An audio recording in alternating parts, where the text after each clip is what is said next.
할렐루야. 오늘 요한복음 강에서 5번째 말씀을 같이 나누겠는데요. 우리 4번째 강의 말씀 속에서 잠시 상기해 보길 원합니다.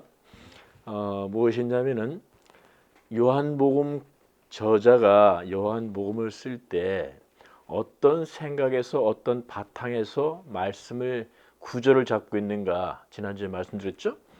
그것은 바로 창세기 1장 1절 말씀과 그리고 요한복음 1장 1절 말씀을 이렇게 다시 서로 컨바인드 시키면서 태초에 말씀이 계시니라 시작하시면서 창조 6일 사역과 안식의 말씀을 또 그대로 요한복음에서도 하루 이틀 3일 4일 쭉 나열하시면서 7일째 안식에 대한 말씀을 전체적인 예수 그리스도께서 보여준 7가지 기적의 그 안식을 담아서 하나님의 안식은 하나님의 영광, 하나님의 하나님 되심이 모든 사람에게 성취되어진 것, 그것을 갖다가 예수 그리스도가 오셔서 하셨다, 그걸 이루셨다고 선포하시는 것이죠. 그 말씀을 살펴보았습니다. 그래서 창세기 말씀에 창세기 2장 2장의 말씀 6일 창조하시고 마지막 7째 날에 안식하셨다니까 안식이 바로 예수님께서 이 땅에 오셔서 새로운 창조, 창세기에 있던 창조를 첫 창조라고 여긴다면 이제 요한복음에서 복음 사역 속에서 예수님이 하시는 사역은 그 첫 창조 사역하셨던 그분이 이제 오셔서 안식을 모든 사람에게 누리게 하시기 위한 창조의 완성, 심히 보기에 좋아하셨더라 하시는 사람을 만들고 하신 말씀이에요. 어떻게 좋아하시는가? 창조의 목적이었던 그 이루어질 때 모든 하나님 백성이 예수 그리스도로 말미암아 하나님의 참 안식을 누리는 것, 그것이 창조의 완성이다. 새로운 창조다. 그것을 하시기 위해서 예수님이 오셨다는 말씀을 창세기 말씀과 복음의 말씀과 히브리서 말씀을 통해서 쭉 연결하여 그 말씀을 살펴보았습니다. 그렇죠? 기억하시고 끄덕끄덕 하실 줄 믿어요. 마음속에서. 오늘의 말씀은 이제 이 말씀을 그러한 깊은 하나님의 말씀을 선포하셨던 사도 요한이 지금 누군가를 소개를 하고 있습니다. 어쩌면 그 말씀은 구약의 말씀과 신약의 말씀을 이어주는 한 사람이 있다는 거예요. 근데 구약의 말씀 한 사람이 아니라 구약 전체를 대표했던 사람이라고 볼 수 있고 마지막 선지자라고 했던 세례 요한을 들어서 지금 세례 요한이 여기 많이 강조됩니다. 여러분 세례 요한 한 분이 강조되고 여기에 기술되어지는 것이 1장에 나오죠. 3장에서 나오죠. 4장, 5장까지 세례 요한이 이제 감옥에 갇혔다 순교 죽는 그날까지 과정을 여기 다 설명하지만 굉장히 많은 포션이 세례 요한의 말씀이 연결되어 있다는 거예요. 그리고 이걸 간과할 수 없어요. 그래서요. 앞으로 더 나아가기 위해서는 세례 요한이 왜 이렇게 강조되어졌으며 그분이 무엇을 하셨는가 이렇게 살펴보자는 이것을 증거, 위트니스다 이렇게 얘기할 수 있어요. 오늘 증거의 삶, 세례 요한의 증거가 과연 어떤 의미가 있고 우리가 세례 요한의 증인된 삶 속에서 우리는 어떤 증인된 삶을 그로부터 배울 수 있는가? 그것을 우리가 좀 말씀을 통해서 살펴보려고 하는 중입니다. 그와 같이 그러면서도 세례 요한은 이렇게 많은 포션, 다른 공간 복음에도 그렇죠. 세례 요한은 가장 큰 자라고 얘기하고 있죠. 가장 큰 자. 이 세상에서는 그보다 큰 자가 없다. 이렇게 말씀하시고 누가복음 1장 15절 한번 보도록 하겠습니다.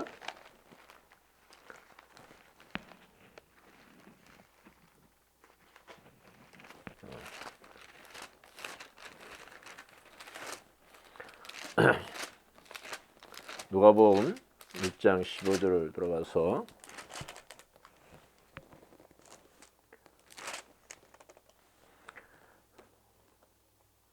이는 저가 주 앞에서 큰 자가 되며 포도주나 소주를 마시지 아니하며 모태로부터 성령의 충만함을 위해 누굴 말씀하시는 거예요? 세례 요한을 말씀하고 있죠. 세례 요한은 이런 걸 모두 금식하고 메뚜기와 석정을 먹고 자랐던 세례 요한을 이렇게 그는 큰 자라 이렇게 말씀하고 또 마태복음 11장 말씀에도 그를 갖다가 이 세상의 큰 자인데 하나님 나라에서는 저보다 다 크다고 말씀하시는 그 말씀이 있었죠.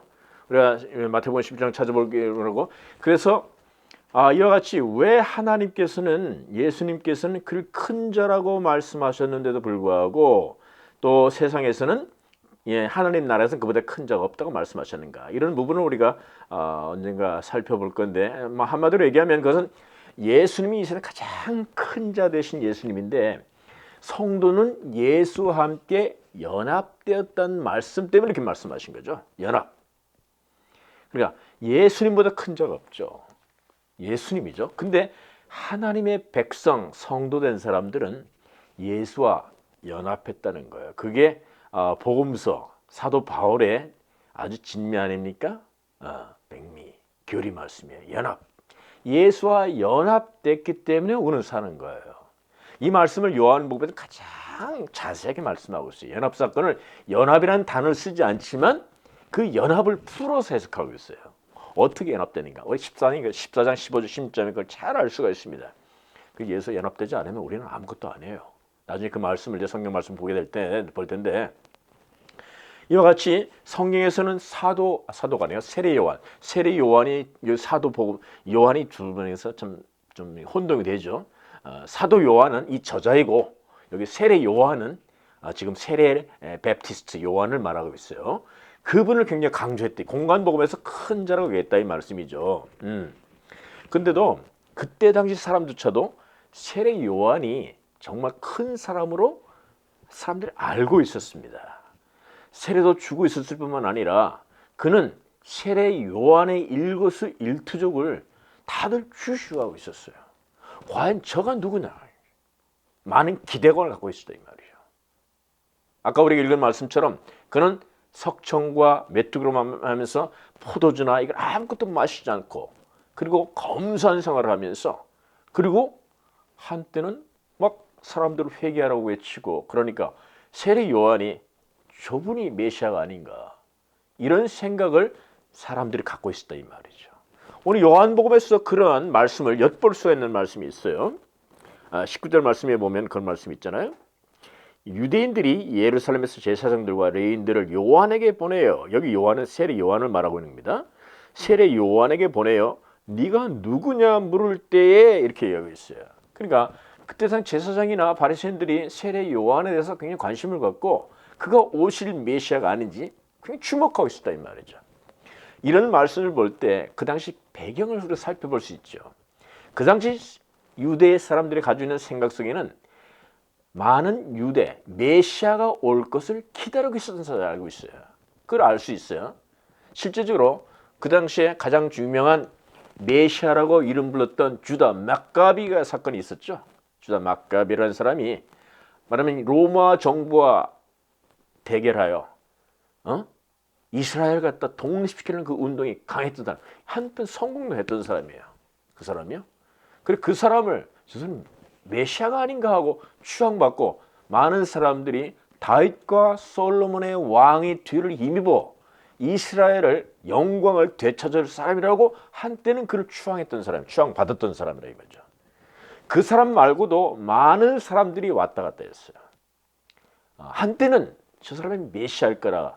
그 당시에 여러분 우리가 잘 알고 있는 그 중에 한 사람이 누구냐면 이제 우리가 성경을 봄에 따라서 이제 나중에 18장 19장에 가면 예수님의 고난 당하심 우리가 이제 살펴볼 때 바라바라는 사람을 우리가 잘 알아요. 바라바가 누군지 잘 알고 계시죠? 바라바는 예수님 대신에 감옥에서 풀려난 사람이 바라바 아닙니까? 그가 그 사건 속에서는 굉장히 의미가 있어요. 오늘 다 말씀드리기 힘들고 약간만 말씀드린다면 바라바라는 사람은 그 당시에 강도의 두목이라고 했다고 말하지만 강도의 두목이라기보다는 그건 로마 사람들이 바라볼 때 강도의 두목이고 그 사람은 이스라엘 사람, 유대 사람들이 볼 때는 독립운동가 있다 이 말이에요.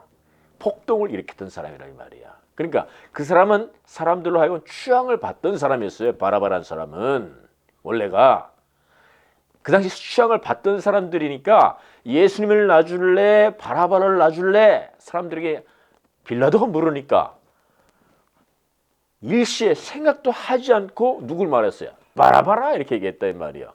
그 얘기는 이미 그 사람들 속에는 바라바라는 사람을 잘 알고 있었다 이 말이죠. 이미 모든 사람들이. 그러니까 뭐 서로 상의할 필요가 없어. 한 입으로 바라바라고 소리칠 수밖에 없었던 일치된 그 의견이 동일했다 이 말이에요. 그래서 예수님은 심판도 사실 제대로 받지 않으신 상태에서 사형 선고를 받으신 거죠. 그 절차를 보면 엉터리의 심판이지 않습니까? 갑자기 죽음으로 넘어가는 그런 걸 그것도 하나님께서 이미 하신 일이지만 뒤편에서 그와 같이 이스라엘 사람들 속에서는 그와 같이 그들이 갖고 메시아상 자기들을 이 땅에서 살펴주고 자기들의 압박에서 해방시켜주고 좀 더 편안한 삶을 즉 다윗의 영광을 이어줄 그 메시아를 그런 메시아상이 투철하게 가지고 있었다 이 말이죠. 그 당시 사람들이 그런 관계 속에서 예수님과 대적 관계가 있었던 거예요. 대척점이 있었던 거예요. 늘 대척점이 있었던 거예요. 예수님이 그걸 안 하시니까 잠깐 보이다가 또 안 하시고 나중에는 죽는다고 하시니까 사람들이 저게 뭐야 하면서 죽여버린 거예요. 예수님께서 힘을 보이셨다면 사람들 죽였겠어요? 절대 죽이지 않죠. 예수는 그 힘을 안 보이셨다 이 말이에요. 그 힘을 감추었다 이 말이에요. 실제는 힘이 있으신 분이잖아. 근데 사람들의 그 힘을 보여주지 않고 세상적인 힘을 감추었다 이 말이에요. 세상적인 힘을 보여주면 세상 모든 사람 다 뭐 좋아하겠지. 죽을 필요도 없어지지. 그 모든 힘을 다 감추시고 사람들이 보여주지 않고 말씀으로만 계속 갖춰주죠. 말씀으로만. 이것이 성경이 가장 중요한 예수 그리스도의 복음을 받아들이는 배경 설명입니다. 그와 같이 세례 요한이 그처럼 훌륭하게 사람들부터 추앙을 받고 있었고 기대감도 많았었는데 실제적으로는 세아도 요한은 의식적으로든지 아니면 세례 요한의 말을 빌려서든지 세례 요한의 그 자리를 조금만 낮춥니다. 아니요, 낮추는 게 아니라 본인이 말했다고 얘기해요. 세례 요한이. 사람들은 올리고 성경은 큰 자라고 얘기하는데도 불구하고 사실은 세례 요한 자기 말을 빌려서 사도 요한은 세례 요한을 말에 밀려서 세례 요한은 낮은 자다. 아무것도 아니다. 계속 낮춥니다. 계속 낮춰요. 그 말씀 볼 수가 있죠. 우리가 보면은 나는 아무것도 아니다. 나는 아무것도 아니다. 이렇게 말씀을 하신다 이 말이에요. 주님께서 그를 말씀해 주셔서 1장 27절에 보면은 그 말씀하죠. 나는 어느 정도 낮추냐면은 예수 그리스도에 비하면은 나는 신발짝도 못 된다. 아니요. 신발짝도 못 된다. 신발짝의 끈도 못 된다고 말했어요. 끈. 신발짝은 그냥 신발짝의 샌들의 끈도 나는 감당치 못한다 하고 자기를 팍 내려앉힙니다. 그리고 자기는 하나의 소리일 뿐이다. 1장 23절 선지자가 말씀하셨던 그 광야에서 소리이다. 이제 메시아가 오실 그분이 있는데 그분이 나타낸 소리다. 나는 빛이 아니다. 1장 8절 이렇게 자기를 팍 내려앉힙니다. 그래서 그러면서 자기를 예수 그리스도를 소개하는 것이 이제 장면이 나오는데 예수 그리스도를 어떻게 소개하는 말씀을 보면서 우리가 세례 요한이 어떻게 예수 그리스도를 알 수 있었을까라는 게 굉장히 중요하지 않습니까? 이게 증거의 삶 속에 있었던 거라 이 말이에요. 많은 사람들은 그게 보지 않았는데 세례 요한이 유독히 말씀을 그렇게 듣고 있었고 말씀을 그렇게 해석하고 있었고 누군가가 와서 그 말씀을 알려줬다는 거예요. 그래서 증거의 삶으로서 자기 생애를 마칠 수 있었다는 것입니다. 더군다나 그 당시에 모든 사람들은 주다 막감이나 다른 바라바 같은 그런 독립운동가나 이스라엘 사람들을 갖다가 잘 먹고 잘 살게 해줄 그런 메시아상을 기다리고 소위 말하면 이 세상에서 더 많은 힘을 차지하고 더 많은 권력과 더 많은 금력, 권력, 금권력을 가지고 세상에 살고 싶어하는 그 마음을 더욱더 높여주고 그 자리를 확보해줄 어떤 메시아를 기다리게 된 모든 사람들의 생각을 뒤집어서 세례 요한은 예수 그리스도를 설명하고 있다는 거예요. 여기서요. 그것을 세례 요한이 그것을 어김없이 아주 명쾌하게 그 일을 해냈다는 거예요. 이건 대단한 일입니다. 이 세상에서. 엄청난 일이에요. 이 기독교 역사 속에서는 엄청난 일인데 우리가 그걸 잘 몰라서 그렇지, 성경을 해석 들어가고 신약을 알기 위해서는 이 말씀 모르면 안 된다는 거죠. 그래서 세례 요한이 예수님을 소개할 때 뭐라고 소개하는지 한번 보기로 합니다. 1장 13절 다시 바라보랍니다. 1장 13절에 보면은 가로되 나는 선지자 이사야의 말과 같이 주의 길을 곧게 하라고 광야에서 외치는 자의 소리도 하네. 주의 길, 선지자 말씀이, 다시 말하면 선지자의 말씀을 듣고 있었다는 거예요. 세례 요한은 아무도 선지자 말씀 듣고지 않은 그 시대에 세상의 소리와 인간 세상의 욕구에 맞춰서 하나님을 맞추고 있다 이 말이에요. 그때 모든 사람들은 하나님을 믿는 거라고 말은 하지만 자기들의 욕구와 입맛에 하나님을 끌어당겨서 해석하고 있었다는 거죠. 세례 요한만이 그렇지 않았다는 거예요.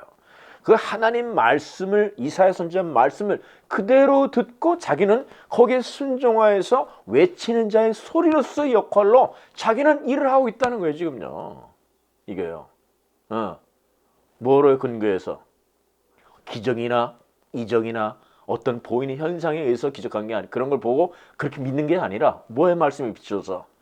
선지자 말씀에 비춰 봐서 그가 그분이다라는 사실이 자기 확신이 찼다 이 말하고 있는 거예요. 이게 굉장히 중요한 의미예요. 두 번째로는 예수 그리스도께서 큰 일을 담당하러 오신 분임을 알게 됐다는 거예요. 어떤 큰 일이냐 하면 이 세상에서 한 번도 한 일이 없던 큰 일이라는 거예요. 지금 이 세상에서는 모든 사람들이 세상적인 큰 힘을 성취하기 위해서 정말 고군분투하고 있던 시대라 이 말이야. 로마는 세계를 점령하고 이스라엘 사람은 그 점령된 세계에 빠져나오고 싶어하고 힘과 힘이 균열이 생겨서 서로 죽이고 서로 밟고 하는 그 시대 사람들에게 주님은 그거보다 더 큰 일을 하러 오셨다는 것을 사도 세례 요한은 봤다는 거예요. 그 말씀을 어떻게 알 수 있어요? 29절 말씀 볼 수 있습니다. 이튿날 요한이 예수께서 자기에게 나오심을 보고 가로되 보라 세상 죄를 지고 가는 하나님의 어린 양이로다 하는 말씀으로 지금 예수 그리스도를 하나님의 어린 양으로 봤다는 거예요. 하나님의 어린 양으로 봤다는 것은 무슨 뜻입니까? 성경 말씀을 알고 있다는 거잖아요. 출애굽기 12장 3절에 나오는 그 어린 양을 이스라엘 사람은 잘 알고 있었잖아. 어린 양이 누구죠? 어린 양이 뭐예요? 출애굽기 때 10가지 재앙 속에서 그 이집트 사람들을 갖다가 다 마지막에 그 재앙으로 항복시킨 그 재앙 있지 않았습니까? 문설주에 양의 피를 발라서 그 피를 바라보고 넘어간 산, 죽음의 신이 넘어갔죠. 그 이스라엘 사람들은 이 어린 양의 피를 발라서, 그리고 그 집은 죽음이 없었다. 장자들은 다 죽었어요. 그 피를 바르지 않은 모든 이집트의 장자들은 다 죽었는데 그때 피를 발랐던 이스라엘 사람 가정에는 장자가 살아있었다 이 말이죠. 그 어린 양의 피가 이 세례 요한은 잘 알고 있었던 사람이에요. 왜 그럴까요? 이 사람은 어린 양을 매일매일 죽는 걸 본 사람이에요. 어떻게? 제사장의 아들이잖아. 스가랴 제사장의 아들이 세례 요한이니까 자기 아버지가 늘 제사 지내면서 어린 양을 수없이 제사 희생양하는 걸 본 사람이라 이 말이에요. 그것을 늘 보면서 자랐고 이 사람은 제사장 될 사람이거든 앞으로. 그런 관계 속에서 이 어린 양이 오신다고 선포하는 거예요. 그러니까 지금 이스라엘 사람들은 큰 힘을 바라는 메시아를 기다리고 있는 그 판에 힘없이 죽어가는 어린 양의 새끼같이 힘없는 예수 그리스도를 선포하고 소개하고 있다는 거예요. 이게 얼마나 이게 참 말하자면은 앞뒤가 맞지 않는 얘기냐 이 말이에요. 모든 사람은 무엇을 추구하고 있는데 이 세례 요한만 정반대되는 걸 추구하고 있었다 이 말하는 거예요. 이게 바로 하나님께서 보시는 신앙관이라는 거예요. 그게 바로 세례 요한을 통해 보여주는 말씀이잖아요. 이게. 그래서 이 말씀은 늘 레위기서부터 늘상 sacrifice, 제사 희생 제물로 드렸던 어린 양, 그분이 예수 그리스도인데 그분이 바로 예수 그리스도, 우리의 예수 그리스도 메시아다라고 소개하는 것을 세례 요한이 지금 말씀하고 있는 거예요. 이사야서 53장 7절과 12절에 보면 그 말씀이 여지없이 나와 있기 때문에 세례 요한은 정확하게 그 말씀을 우리에게 소개시키고 있다 이 말이에요. 53장 7절 말씀과 12절 말씀인데 거기 보면은 그가 곤욕을 당하여 괴로울 때에도 그 입을 열지 아니하였으며 마치 도수장으로 끌려가는 어린 양과 털 깎는 자 앞에 잠잠한 양같이 그 입을 열지 아니하였도다. 이사야 선지자가 메시아가 올 것인데 바로 그분이다라고 설명한 이 말씀을 세례 요한은 늘상 마음에 품고 있었고 그 오실 그분을 위해서 광야에서 소리치는 자로 인생을 살았다는 거죠. 기다리면서. 자, 이와 같이 그 자가 누구냐 하면 바로 어린 양이 그 뒤에 나오는 말씀이잖아요. 12절 말씀에 이러므로 내가 그 역할이 뭐냐면 내가 그로 존귀한 자와 같이 함께 예쁜 것을 나누며 강한 자와 같이 함께 탈취를 나누게 하리니 이는 그가 자기 영혼을 버려 사망에 이르게 하며 범죄자 중 하나로 헤아림을 입었음이라. 그러나 실상은 그가 많은 사람의 죄를 지며 범죄자를 위하여 기도하였도다라고 말씀하신 이 세상의 죄를 지고 갈 어린 양으로 세례 요한은 선포하고 있다 이 말이에요. 여러분 보세요. 이 말씀이 다시 한번 뒤집어 보기 바랍니다. 세상 사람들은 이걸 갖다가 죽는 양이니까 힘없는 양이요 희생양이니까 죽어가는 것이 힘없는 거예요. 이 세상 이런 사람 걸 좋아하지 않죠. 다른 힘을 좋아하지 죽어가는 사람 누가 좋아해요. 그런데도 불구하고 진짜 힘센 분이고 누구도 감당할 수 없는 그 힘을 가진 어린 양이라는 거예요. 이게 역설이지만 진짜 하나님 신앙이란 말이에요. 어린 양은 힘 없어요. 잡혀 죽어야 돼요. 인정받지 못하고 괴로움받고 찔려 죽고 결국에 십자가에 죽어가는 아주 연약한 이 세상에 아르지 않은 그런 사람이란 말이에요. 그런데 그분이 누구냐면 이 세상에 누구도 감당할 수 없는 죄를 지어 감당시킬 수 있는 분이라는 거예요. 실제적으로는 이 세상에서는 죄를 감당할 수 있는 사람은 아무도 없다 이 말이에요. 이 말씀이 그것을 우리에게 가르치 성경 전체를 바라보면서 그 말씀이 다 묻어나오는 거예요. 여기서 어린 양 속에서. 그렇죠? 그거예요. 그런데 우리 주님께서는 누구보다도 힘센 분이에요. 그런데도 불구하고 이 세상 속에는 가장 연약하게 보여요. 세상 사는 방법도 연약하고 십자가의 그 자체가 연약할 뿐더러 십자가로 갈 때까지 삶조차도 항상 힘없는 사람으로서의 대표가 예수님이라 이 말이에요. 세상 사람들은 이런 예수를 원치 않는다 이 말이에요. 세상은 이런 예수를 원하는 게 아니라 자기의 무언가 이득이 되고 사는데 보탬이 될 만한 그 힘을 가진 예수를 원하지 이런 예수를 원치 않는다 이 말이죠. 그런 힘이 아니라도 내 마음이 위로를 받거나 감정적으로나 내 감성적으로나 내가 좀 기분이 좋거나 그런 예수를 원해 이 세상에서. 그렇지 않으면 예수를 믿지 않는다 이 말이죠. 교회에서 우리가 많이 정말 영적인 눈으로 살펴볼 필요가 있는 것이 현대교회입니다. 과연 현대교회에서 예수 그리스도 이분을 어린 양으로 바라보면서 우리가 진짜 마음으로 환영하고 있는가 이 문제예요. 이 문제가 심각한 도전이 돼야 돼요. 말은 예수라고 말하지만 나중에 예수 이름으로 기도합니다라는 말을 요한복음은 잘 설명해 놉니다. 14장에 가면 이제까지 그러면 예수 이름으로 기도하는 뜻이 무언가를 열면 예수 이름으로 기도합니다. 예수 이름을 예수님이 마지막에 예수 이름으로 내 이름을 기도해라. 그러면 무슨 이루려 하신 말씀을 주셨어. 근데 예수님이 그 전까지는 아직까지는 내 이름으로 너희들 기도한 적이 없다. 그런 말씀하시면 내 이름으로 기도하는 것이 무엇인가를 가르쳐주는 말씀이 요한복음 14장에 나옵니다. 나중에 잘 그렇게 기대해 보세요. 과연 우리가 기도한 다음에 예수님으로 이름 기도합니다. 그렇다고 해서 그게 우리 기도인가? 한번 생각해 보시기 바라요. 그거 아니거든요. 그거 아니란 말이에요. 예수님 이름으로 기도한다는 말을 해서 예수 이름의 기도가 되는가? 아니라 이 말이에요. 과연 예수 이름으로 기도한다는 의미가 뭔지, 예수 이름이 어디에서 나오는 말씀인지 그걸 알아야 돼요. 그런 다음에 예수 이름으로 기도하는 그 모든 사람에게는 너희들이 원하는 대로 주기란 말씀. 오해가 많은 부분인데도 불구하고 예수 이름으로 기도하는 의미를 알 때 무엇이든지 이루라는 그 말씀의 뜻을 알 수가 있는데 많은 설명이 필요하지만 좀 기다리기 바랍니다. 우리가 그걸 나중에 살펴볼 것인데, 그래서 주님께서는 어린 양이라고 말씀하시면서 이 세상에서는 이런 힘을 원치 않아요. 죄를 안 짓는 힘을 원치 않는다 이 말이야. 죄를 이길 수 있는 힘이 없어. 모든 사람에게는.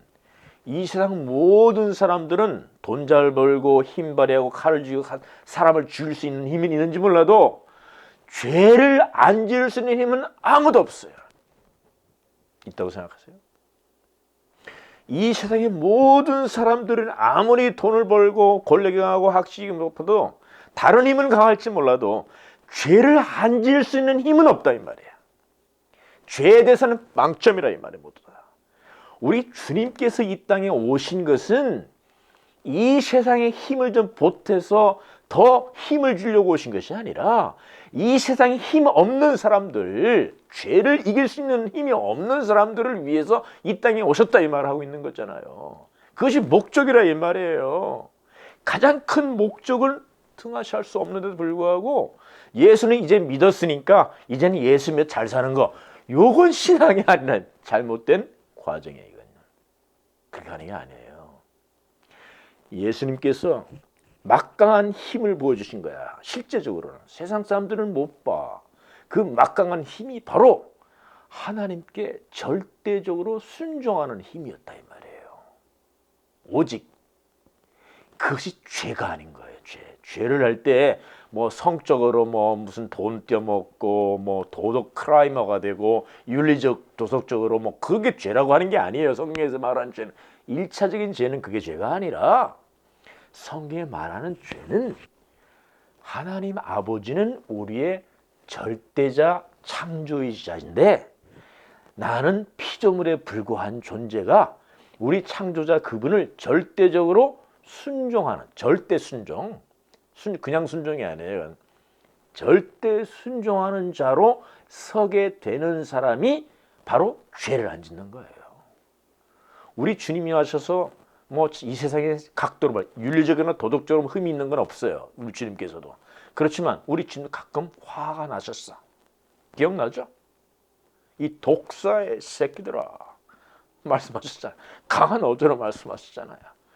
세상적으로 볼 때는 아유 저렇게 험담한 말 할 수 있을까? 할 정도로 험담한 말이죠. 그리고 성전을 성전에서 본장수 그리고 환전 장수들 그리고 동물 장수를 쫓아냈죠. 녹군들 와 얼마 바이런트합니까? 그냥 바이런트한 거 아니에요. 그건 바이런트하죠. 만약에 내가 한번 그랬다고 쳐봐요. 아유 안 목사, 성격이 왜 졌다고요? 하면 다 갈 거 아니겠어요? 막 돈 환전 장수를 뒤엎고 상을 뒤엎고 했으니까 그렇게 대부분 그런 소문 나겠지. 응? 성질 못했네, 저뭐 이런 소리 하겠어요? 뭐 이삭이 아빠 성질 좀 그렇게 안 하겠지만 우리 주님이 죄가 없다 하시면 그런 걸 보고 죄가 없다 그런 게 아니에요. 우리 주님이 죄가 없다, 우리 주님 죄가 없으시잖아. 그 죄가 없다 하시면 뭐냐? 하나님 아버지가 하라는 것만 절대적으로 순종했다는 뜻이잖아요. 자기 뜻을 한 적이 없어. 자기 것을 마음대로 한 적이 없어. 오직 주님이 하라고 한 말, 하라고 시키는 말만 전한 거예요. 주님께서는. 이것이 절대 순종인 거예요. 언제까 십자가 할 때까지, 십자가에 월 죽으실 때까지 그것만 하신 거예요. 그거. 6장 38절 요한복음 한번 잘 펴보세요. 6장 38절 그 말씀이 우리에게 이런 말씀을 주시면서 뭔가를 깨닫게 해요. 신앙생활은 게 이런 건가? 라는 생각을 하게 된다 이 말이에요. 내가 하늘로서 내려온 것은 내 뜻을 행하려 함이 아니요 나를 보내신 이의 뜻을 행하려 함이라. 자기 뜻은 없어. 예수님의 뜻은 아니야. 하나님의 뜻만을 이 땅에서 실천하고 가시는 것이 예수님이 오신 일이에요. 8장 38절. 그 말씀이 똑같이 반복됩니다. 사람들이 알아듣지 못하니까 계속 반복하세요. 주님께서는요. 우리도 알지 못하잖아요. 계속 반복해 드려야 돼요. 한 번 들어서 난 몰라? 이런 분들 참 안타까워요. 계속 들으셔야 돼요. 제자들도 몰랐거늘 어찌 우리가 이 말씀 한 번 들어서 알 수 있겠어요. 나를 믿는 자는 성령의 이름과 같이 생수의 강이 흘러나비라. 이는 그를 믿는 자의 받을 성령을 가리켜 말씀하시며 7장이었구나. 8장의 38절. 나는 내 아버지에게서 본 것을 말하고 너희는 너희 아비에게 들은 것을 행하느니라. 대답하여 가로되 우리 아버지는 아비라마 쭉 말씀하시면서 42절 말씀에 예수께서 가라사대 때 하나님이 너희 아버지였으면 너희가 나를 사랑하였으리라. 이는 내가 하나님께로 나서 왔음이라. 나는 스스로 온 것이 아니요 아버지께서 나를 보내셨기 때문에 왔고 내가 스스로 온 것이 아니요 예수님께서 스스로 오기도 하셨다고 표현도 하지만 종을 비어서 들어오셨지만 하나님 보내서 왔다는 거예요. 보낸 자란 말이죠. 보내셔서 오셔서는 내 뜻으로 행한 것은 하나도 없고 오직 성부 아버지 하나님의 말씀대로 나는 살았다. 이것이 죄가 없음이라 이 말이에요. 우리가 이 땅에 살아갈 때 사람들이 난 죄가 없어 죄가 없어 세상 사람들은 그렇게 말할 수 있는데 우리가 세상 사람 편에 서서 얘기를 하면 안 되죠. 많은 사람들이 이런 죄의 관념이 없다 이 말이죠. 예수를 믿는 사람들은 그런 관념에서 죄의 관념을 보는 게 아니라 하나님에게 순종하지 못함 이거잖아요. 이거 하나님께 절대 순종하지 못했기 때문에 우리는 엄청난 죄가 많은 거예요. 그리고 우리가 알아야 할 때 여기 순종하지 못했다는 뜻이 무엇일까요? 어떤 뜻의 순종하라는 것일까요? 다시 환원해 봅니다. 말을 바꿔봅니다. 예수님께 이 땅에 오셔서 먹을 것 입을 것 다 필요하셨어요. 그렇죠? 그런데도 불구하고 그런 것은 놔두고 오직 하나님의 뜻이 뭐예요? 십자가로 가는 길이었어요. 모두가 하나님이 누군지를 계시하러 오셨다 이 말이야. 성부가 이 땅에 오실 수 없잖아. 영광의 그분이 이 땅에 올 수가 없으니까 하나님 예수님 얼굴 속에 성부를 숨겨 놓으셨지. 영광을 숨겨 놨다 이 말이야. 그래서 예수님께서는 이 땅에 오신 목적이 하나님 아버지의 성품, 아버지 하신 말, 하신 한 일을 그대로 여기서 다 하신 그 계시잖아. 그게 계시잖아요. 계시란 말이 그거니까 그걸 하고 가신 거야. 자기 뜻 없어. 자, 이 말씀을 우리에게 적용해 보자 이 말이에요. 우리는 예수 그리스도를 구세주라고 믿고 로드라고 하면 로드라는 말은 주, 나의 주인이나 주인, 나의 주인이라는 뜻이에요. 그거를 믿는 우리들은 과연 예수 그리스도 그 하신 일을 바탕에서 우리가 믿고 있는가 살펴볼 필요가 있겠죠. 뭐냐면 이거예요. 많은 사람들이 이 땅에 많은 사람들은 자기 뜻이 있어요. 비전이 있어요. 너의 비전이 뭐냐 이게. 너의 비전이 뭐야? 너의 소원이 뭐야? 너 꿈이 뭐야? 네 뜻이 뭐야? 우리 그런 걸 많이 얘기합니다. 자, 이 세상에서는 모든 사람들이 자기 뜻이 있고 자기 비전이 있어요. 그걸 성취하기 위해서 계획하고 잠을 잔다고 분투 노력을 합니다. 그 비전 때문에 자기 비전이죠. 자, 이게 예수 믿기까지의 모든 사람의 모습이지 않습니까? 그렇죠? 자, 이제 예수를 믿는다고 해요, 우리가. 그런 상태에서. 자, 여러분, 그렇다면 우리는 예수님처럼 내 뜻을 놔두고 하나님 예수님 뜻이 무언지를 그대로 받아들이고 그 목적에 살아가야 되고 기반이 그거야 되잖아요. 여러분 그렇게 되고 있어요? 교회에서 그렇게 하고 있습니까? 교회에서 그렇게 하라고 장려하고 있습니까? 아니면 이렇게 하고 있습니까? 아, 무엇이 소원이십니까? 올해 무엇을 이루셔야 됩니까? 내가 기도해 줄게요. 기도합시다. 하나님 뜻이 이루어집니다. 여러분 하이브리드예요. 믹스입니다. 믹스. 완전히 믹싱이에요. 인간의 뜻이 뭔지 하나님의 뜻이 뭔지를 완전히 뒤바꾸는 거예요.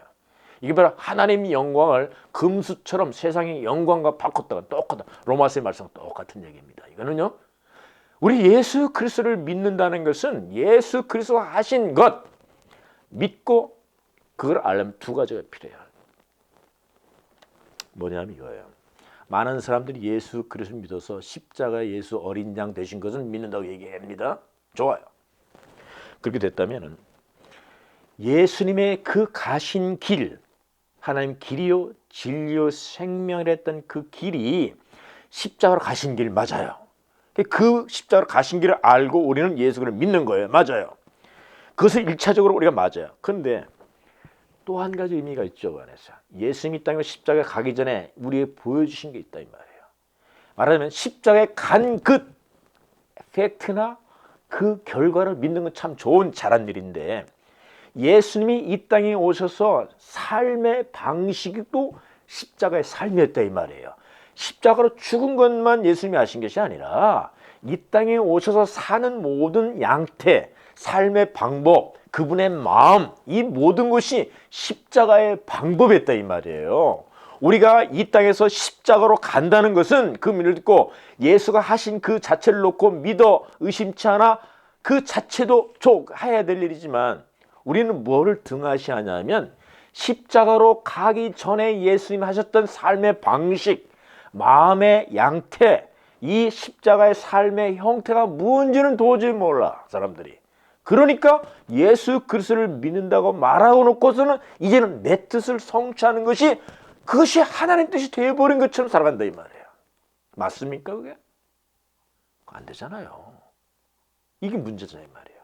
자, 이것만 잠시 살펴보려고요. 어린 양이란 그 속에서는 예수님께서 어떤 일을 순종하셨는가? 여러분 순종이라는 게 뭐예요? 내 뜻이 없는 걸 말하잖아요. 순종이라는 것은 내 뜻이 있는 동안에는 순종이 안 되는 거예요. 되지가 않죠. 내 존재 가치를 나타내기부터는 그때 순종이 안 되는 거예요. 될 수가 없어요. 다른 말 하면은 주님께서는 이 땅에 오실 때 어떻게 하나님이 예수님을 통해서 일을 하셨나 보면 알게 돼요. 예수님은 자기 뜻이 없었다는 것은 예수님 속에 자기가 비어 있었다는 거잖아요. 비어져 있었다 이 말이에요. 빌립보서 2장 말씀에 그 말씀이 있잖아요. 예수님께 이 땅에 오실 때 어떻게 오셨나? 2장 7절 말씀. 빌립보서 2장 7절 말씀에 오히려 자기를 비워 종의 형체를 가져 사람들과 같이 되었고 사람 모양으로 낮으시며 자기를 낮추시고 죽기까지 복종하셨으니 그 십자가에 죽으시면 여기에 예수님의 십자가의 삶의 양태가 고스란히 나오고 있어요. 하나님이 예수님을 통해서 일을 하시고 표적을 베푸시고 모든 일을 하신 그 속에는 예수님 뜻이 피워져 있었기 때문에 비워진 예수님 속에 누가 들어와요? 하나님의 힘이 들어오는 거란 말이에요. 이게 삶의 방식, 십자가의 삶의 방식이 바로 예수님이 우리 그걸 보여준 거예요. 그걸 나중에 삼일체 공부할 때 이걸 열심히 다시 반복할 거예요. 그래야만 우리가 십자가의 삶이 뭔지 우리가 신앙생활이 뭔지를 깨닫게 된다 이 말이죠. 우리가 우리 보통 얘기할 때 나를 비워야 돼, 나를 비워야 돼. 그 말이 사실상은 맞는 말이에요. 그런데 우리 스스로는 되지 않는 얘기이기 때문에 혹 틀린다는 말도 돼요. 그 말이요. 근데 예수님께서는 성부 하나님과의 관계 속에서 들어있었기 때문에 자기를 비울 수 있었다는 거예요. 그러니까 예수님 성부와 성령 관계 삼일체 속에서는 자기가 비워 있을 때 온전히 성령님 성부가 자기에 들어온다 이 말하고 있는 거예요. 온전히. 그게 사랑 관계. 이게 삼일체 관계를 말하고 있어요. 이게 삼일체 관계. 굉장히 중요한 얘기입니다. 이거 굉장히 신앙생활의 ABCD야 이거는 정말로. 이거 없으면 안 돼요. 응? 많은 사람들이 삼일체 관계와 나의 관계, 성령 관계를 모르기 때문에 잠깐 무슨 얘기냐면 나 죽으면 사람이 어디로 가요? 죽은 다음에 어디로 가요? 이런 얘기를 묻는 이유가 그걸 모르기 때문에 그래요. 이거 여러분 의심 많이 날 무슨 뜻인지 잘 모를지 몰라 아직까지는. 사람이 죽으면 어디로 가죠? 이게 모든 사람의 궁금증이야. 예수 믿는 사람들, 믿지 않는 사람은 그런 거 생각하지도 않죠. 근데 예수를 믿었던 제자들이 그런 질문을 했잖아요. 나중에 빌립의 도마가 지금 어디로 가십니까? 예수님께 얘기하잖아요. 아버지들도 보여주세요. 이렇게 얘기하잖아요. 왜? 아직 그걸 모르. 우리 똑같은 질문하고 있어요. 예수를 믿으면서 그걸 모르니까 어디로 가는 거예요? 죽으면 어디가 있어요? 이런 얘기 한다 이 말이에요. 삼일체의 관계 이거 풀어져야 돼요. 풀어질 거예요. 내가 설명해 드릴게요. 나도 연구를 좀 많이 했어요. 어떻게 풀어드릴까 고민도 많이 하고 그랬으니까 내가 풀어드릴 거예요. 이게 신앙생활이거든. 이게 신앙생활이거든. 그래서 이 땅에서 십자가로 돌아가 어린 양 됐을 때 그건 믿어. 좋아. 그건 참 좋아. 그래서 우리가 알아야 할 것은 예수님은 자기 뜻은 없애버리고 비워졌어. 비워져서 그때 하나님의 그 힘이 들어와. 막강하신 힘이 들어와. 그 힘으로 말미암아 자기가 절대 순종하는 자로 내려갈 수 있는 거예요. 이게. 그렇지 않으면 이거 못해. 이 힘이야말로 이 세상 흉내도 못하는 힘이야. 하나님에게 누가 절대 복종할 수 없어요. 어림 한 푼 어쩔 수 없어요. 자기 뜻이 살아있어 꿈틀대는 그런 자기 목적과 비전이 남아있는 한 도저히 이건 안 되는 거예요. 여러분, 세상 일은 말할 것도 없고 우리가 하나님의 일을 맡은 사람이 정말 조심해야 할 게 이거예요. 명목상으로는 하나님 일이에요. 명목상으로는 바리새인들처럼 하나님 일이야. 근데 하나님 일이라는 명목을 가지고 다 내가 충족되려고 하는 거야. 내가. 나는 비워지지 않고 나는 내 뜻은 그대로 있으면서 나의 얼굴, 나의 이미지, 나의 명예, 내가 한 말, 뭐 이런 거 나만 그럴지도 몰라. 다른 사람 안 그런데 그러면 좋겠죠. 그러나 실제적으로는 바로 그 모습에서 하나님 뜻은 온데간데 없고 오직 나의 뜻. 그러면서 우리는 하나님 앞에 할렐루야 외칠 수 있는 그런 정말 여러분 이런 얘기를 하는 것은 우리가 자각하기 위해서 얘기도 해요. 자각을 해야 되니까 일단. 근데 자각할 때 우리를 아주 나쁜 사람, 면목 없는 사람, 아주 파렴치한 사람으로 낙인 찍히려고 이런 말 하는 게 아니에요. 그런 뜻 전혀 아닙니다. 우리 자각을 할 때 어떤 일이 생기냐면 우리 하나님께서 너희들은 인간적으로 그럴 수밖에 없는 존재들이야 라는 걸 깨달으라는 거예요. 깨달아야만이 하나님 그분이 더 위대해진 그 힘을 받으니까 그렇다 이 말이에요. 신앙생활에 그 힘을 받는 걸 성령이 열매가 맺힌다고 하는 거예요. 그럴 때 성령이 열매 맺은 성령님이 우리가 나는 아무것도 비워져 있고 나는 내 뜻은 다 없고 주님이 그 뜻을 다 비워줘서 채워져 나갈 때 어떤 일이 되냐면 성령님께서 만드는 열매가 보인다. 그게 성령님 열매예요. 그게요. 그걸 성령 열매라고 하는 거예요. 다른 열매는 비슷하지만 성령의 열매 아니고 인간의 열매라 이 말이죠. 자기 뜻으로 만드는 거. 자기 비전으로 모양은 비슷해. 근데 아니야. 성령이 아니야. 이걸 성령에서 분명히 체크하고 있다는 사실이죠. 자, 이걸 어떻게 알았을까? 사도 세례 요한은요. 오늘 중요한 세례 요한의 예수님을 소개하면서 또 다른 분을 소개하세요. 그분을 우리가 해야 돼요. 그래서 세례 요한은 예수님이 오실 자임을 선포하시고 광야의 소리가 돼서 하나님을 예수님을 소개하지만 또 진짜 소개하시는 예수님도 있어요. 누군지 아세요? 그분이 성령님이세요. 지금 세례 요한은 성령님을 선포하신다 이 말이에요. 그래서 또 성령님이 어떻게 역사하신지를 말합니다. 이제까지 그가 알았던 모든 것은 성경의 말씀이었어. 어린 양이든지 또 선지자 말씀이든지 선지자 말씀, 그건 구약의 말씀이잖아요. 구약의 말씀을 읽어서 해석하는 게 아니에요. 읽어서 아는 게 아니라는 거야. 어떻게 알게 되나 보면 31절 보보자요. 성경의 말씀을 알고 있어 지식을 알고 있었어요. 그런데도 그때까지는 몰랐다고 말하고 있어요. 31절이 그걸 지적하고 있습니다. 보세요. 나도 그를 알지 못하였으나 못했다고 말하죠. 지식은 알고 있었지. 제사장의 아들이었으니까 어린 양 다 알고 있었고 그리고 이사야 선지자 말씀을 알고 있었던 지식으로는. 그런데 예수 그리스도가 그분인지 몰랐다는 거야. 그분인지 어떻게 알았어요? 내가 와서 물로 세례를 주는 것은 그를 이스라엘에게 나를 테니 증거함이라. 요한이 또 증거하로되 내가 보매 성령이 비둘기같이 하늘에서 내려와서 그 위에 머물렀더라. 그리고 나도 30절 다시 강조합니다. 다시 모른대요. 나도 그를 알지 못하였으나 나를 보내어 물로 세를 주라 하신 이가 그이가 나에게 말씀하시되 성령이 내려와서 누구의 머물든지 보는 것을 보면 그것이 바로 성령을 세례를 주는 그인 줄 알리라. 성령이 오셔서 머무는 걸 보면은 그분이 세례 주는 그걸 믿으라. 그런 관계로 해서 자기는 드디어 성경의 선지자 모든 말씀이 꿰뚫어졌다는 거예요. 아, 그 말씀이 그 말씀이었구나. 알게 되었다는 거예요. 이분이 성령님이시라는 거예요.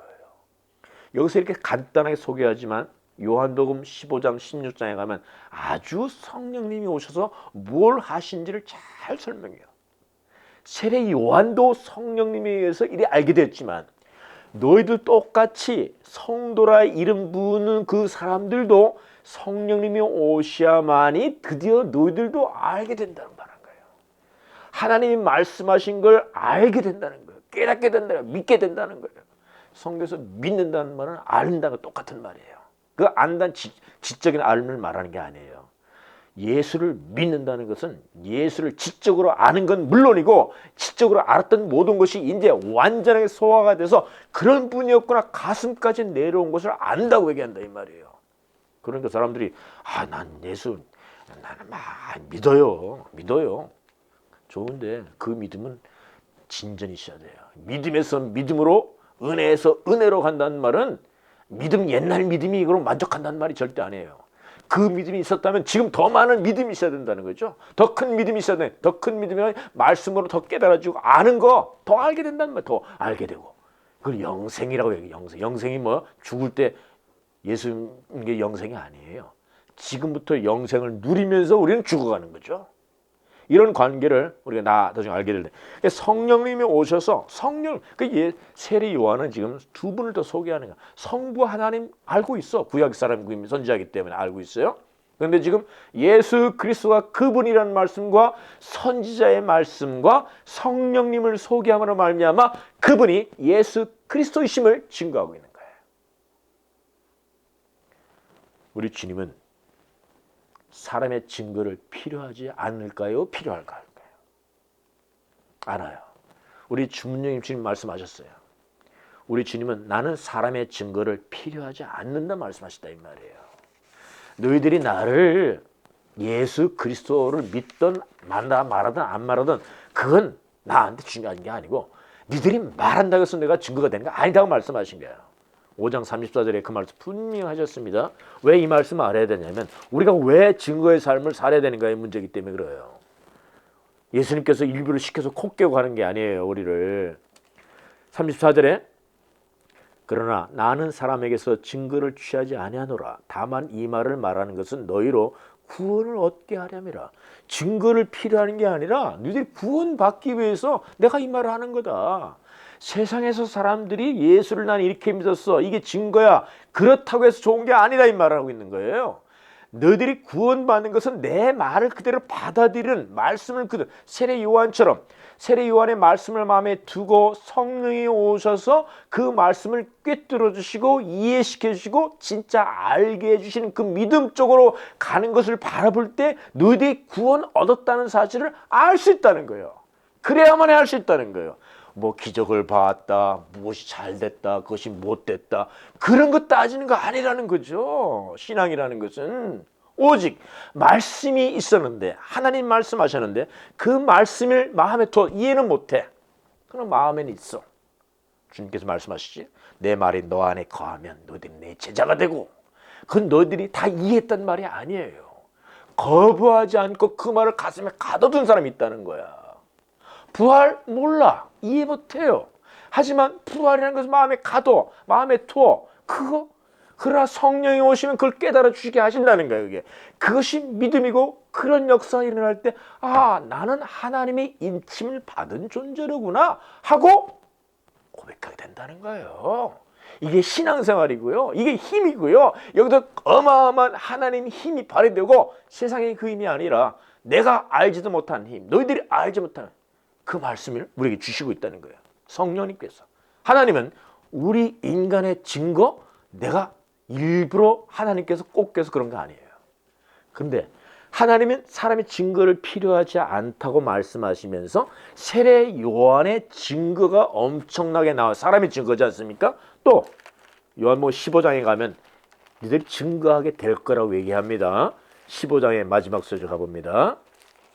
사람의 예수 그리스도를 증거하는 것을 갖다가 어떠한 이렇게 생각해요. 그냥 뭐 목사니까 해야 되고 선지자니까 해야 되고 그럼 나머지는 안 해도 되고 그런 겁니까?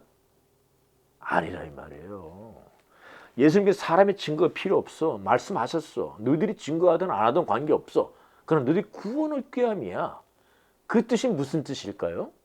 여러분 구원을 얻으면 반드시 증거의 삶을 한다는 거죠. 그 뜻이 3단 논법이잖아요. 그렇잖아요. 난 너희들 증거가 필요 없어. 근데 증거해. 증거 안 할 수 없어. 15장 마지막 절에 나와 있어요. 26절부터 읽어볼까요? 26절, 27절 두 가지 있는데 내가 아버지께서 너희에게 보낼 보혜사 곧 아버지께서 나오시는 진리 성령이 오실 때 그가 나를 증거하나 성령님이 증거하셔. 너희 인간의 증거가 하나는 필요 없어. 인간의 증거는 필요 없고 성부가 나중에 이제 5장에서는 계속 5장 34절, 35, 36절에는 성령님, 성부님이 그 하신 일을 통해서 증거하신다고 말씀하기 때문에 난 너희들이 말하는 인간의 증거는 필요치 않아 말씀하셨다 이 말이에요. 그러면서 진짜 성령이 오시는 것을 여기 말씀하신 거예요. 이제 그래서 26절에 보면 성령님이 오시면 나를 증거할 거야. 그런 다음에 뭐라고 써있어? 그 다음에 그런데 27절 너희도 처음부터 나와 함께 있었으므로 증거하게 돼. 이 말씀은 무슨 뜻이냐면 성령님이 오시면은 너희들이 구원을 얻는 게 뭔 말씀을 통해서 구원을 얻는 것을 구원을 받고 성령을 말씀을 갖고 있어서 제자들은 이미 봐봐요. 그 뒤에 갑니다. 16장에 갑니다. 16장에 가면 이렇게 말씀한 18절, 13절 그러하나 진리 성령이 오시면 그가 너희를 모든 진리 가운데로 인도하시리니 성령이 오시면 성도들 하나님 말씀을 갖고 품고 있는 사람들 그들을 진리 가운데 여기 진리란 말은 처소이고 성전이며 하나님과 함께 있는 그 진리를 말하고 있어요. 그 진리 가운데로 성령님이 인도하실 것이다. 바로 그 부분이에요. 성령님이 인도하시는 일은 진리 가운데로 우리 인도하시는데 진리 가운데 인도될 때 우리는 비로소 내가 구원받았음을 알게 되고 구원받았음을 아는 사람은 반드시 증거하게 된다는 거죠. 이게 바로 그런 뜻이에요. 증거. 근데 여러분 우리는요 예수 그리스도를 믿고서 증거의 삶을 안 할 수가 없어요. 다음 주에는 오늘 이 말씀을 정말 좀 더 설명해야 돼요. 한 번 들어도 몰라요. 잘 몰라요. 증거의 삶이 과연 그게 어떤 삶으로 되는가. 아까 비움의 삶이고 내가 비워졌을 때 예수 그리스도 성령 성부님이 우리의 힘 속에 들어오서 그 일을 이루게 절대 순종으로 가게 하는 십자가의 삶. 그러면 내 뜻은 없어지면서 예수 그리스도의 뜻을 나타나게 하는 삶이 이 삶으로 가게 하는 것을 좀 더 설명할 필요가 있어요. 이것을 갖다가. 그랬을 때 우리의 신앙생활이 뭔가를 알게 돼요. 그래서 증거의 삶이라는 것은 바로 성령님이 함께 하심으로 말미암아 예수 그리스도 그분이 말씀이 깨달아지고 그분이 말씀 속에서 내 속에 살아있고 그것이 성부 성령 성자와 함께 같이 어울려 사는 삶. 이게 영생이거든. 이게 영생이라고 얘기해. 영생. 지금 여기서 예수 믿음으로 말미암아. 그래서 우리는 증거의 삶을 예수와 함께 보세요. 제자들은 지금 예수와 함께 있던 사람들 있죠. 너희들은 나와 함께 있었다. 그래서 증거한다고 말하잖아요. 너희들은 나와 함께 있었으니까 나를 증거한다. 무슨 얘기예요? 너희들이 그 지금 몰라. 성령이 오시면 지금 나와 함께 있었던 그 모든 사실이 현실화된다. 현실화. 옛날 얘기가 아니라 이 말이야. 옛날에 같이 있었어가 증거가 안 된다 이 말하고 있는 거죠.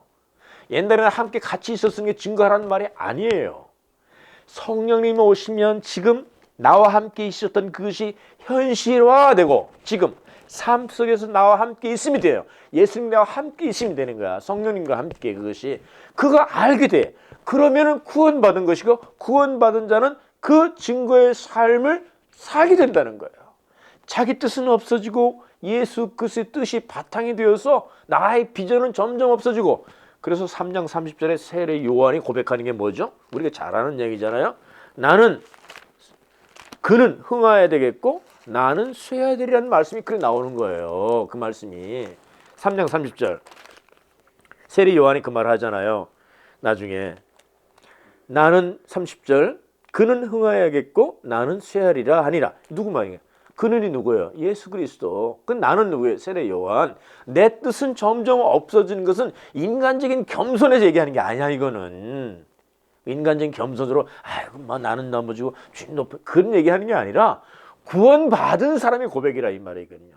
우리는 그런 길로 계속 간다는 거죠. 내 뜻은 점점 없어지니까 나는 쇠하는 것처럼 보여. 근데 내 안에 예수가 커지는 거예요. 이게 구원이 아닙니까? 나는 뜻은 없어지고 예수 뜻이 높아져. 그가 흥하는 거잖아요. 내 쪽에서. 이게 예수님이 원하시고 예수님이 성취하신 일이라 이 말이에요. 예수님이 이걸 성취하러 오셨어. 내 안에 오셔서. 이걸 이루시는 거예요. 우리가 신앙생활하다가 마지막에 세상을 떠날 때는 이제는 내 것은 하나도 없어. 이제는 정말 하나도 없고 예수 거로만 다 차 있어. 우리가요. 그렇잖아요. 나이가 90, 80, 100 된 사람들에게 예수 그리스도 믿는 사람들 이걸 모르면 안 되는 거예요. 자기 속에 남은 거 하나 그림자 같은 다 지워져내 불고 아직도 그림자를 쥐고 있는 사람도 있어요. 허상을 쥐고 있어. 죽을 때까지 믿음이 있다 하면서. 말씀으로 들어가서 말씀 깨달아져야 되는 거예요. 아 그렇구나. 이건 인간적인 겸손, 세례 요한의 겸손을 말하는 게 아니라 구원받은 자는 점점 나는 없어져 가는 걸 보면서 그 안에 누가 더 채워지는 거예요? 예수 그리스도 하나님의 그분 자꾸 힘이 그 힘이 채워지는 거야. 생명의 힘이에요. 그게요. 다른 힘이 아니에요. 막강한 힘이에요. 생명 부활의 힘이 자꾸만 들어오는 거예요. 우리 속에. 그래서 나는 구원받았네. 그래서 평강하라. 그 평강이 어떤 평강이에요? 마음이 자식이 공부 잘 되고 여러분들이 마음이 편하고 돈도 많이 벌고 배가 불러서 좋을 때 그 평강을 말하는 겁니까? 아니잖아요. 예수님 그 평강은 다른 평강이죠. 그래서 세상에 없는 평강이라고 하는 거예요. 왜? 생명의 평강이기 때문에. 그 세상에 있지 않은 평강이래요. 예수님 그 평강은 환난과 죽는 고비 속에서 하신 말씀이라 이 말이에요. 그 속에서 내 평강을 너에게 준다 말씀하신 거라 이 말이에요. 그 평강. 고요하고 정적인 평강이 아니라 안전하고 편한 평강이 아니라 잘 될 때 그 평강이 아니라 편함이 아니라 예수님이 곤욕당하고 십자가에 맞아 죽는 가운데서 내 평안을 너에게 준다 하신 말씀입니다. 그것을 우리에게 이것은 세상에 알 수 없는 평강, 생명의 평강이고 바로 세례 요한이 그런 관계로 들어가겠다는 걸 보여주기 때문에 아버 증인의 삶에 대해서 우리가 나중에 또 다시 한번 살펴보기로 하고요. 같이 기도하시라고 했습니다. 하나님 감사합니다. 말씀이 없으면 저희들은 아무것도 갈 수가 없습니다. 생각할 근거도 없고 생각도 되지도 않고 우리는 늘상 이 세상의 구습을 따라 욕심을 따라 정욕을 따라 사는 습관 속에서 아직도 버려지지 않은 그 습성이 남아있기 때문에 아버지 말씀조차도 내 것으로 만들어서 이 세상 것으로 받아들이려고 하는 못된 습성에 젖어 있는 저희들입니다. 그러나 말씀이 오셔서 깨닫게 하시고 인식하게 도와주셔서 너희들은 내가 아니면 아무것도 아니다. 막대기에 불과한다고 말씀하시는 그래서 증인의 삶을 살 수 있기를 원하는데 아버지 하나님 저희들 성령님이 오시고 말씀을 주심으로 말미암아 세례 요한을 그렇게 증인의 삶의 길에 얹혀 놓으신 것처럼 아버지 저희들도 말씀이 내 안에 거하게 하시고 말씀 따라 성령님이 임재하셔서 내 속에서 좌정하시고 성전 삼으셔서 이 모든 생명의 힘 막강한 주님의 생명의 힘이 내 속에 많이 차고 우리 성도들과 많이 차서 결국에는 생명의 부활의 생명으로 나타나질 때까지 아버지 저희들을 인도하여 주셨기를 간절히 원합니다. 모든 말씀 살아신 예수 그리스도로 간절히 기도합니다. 아멘.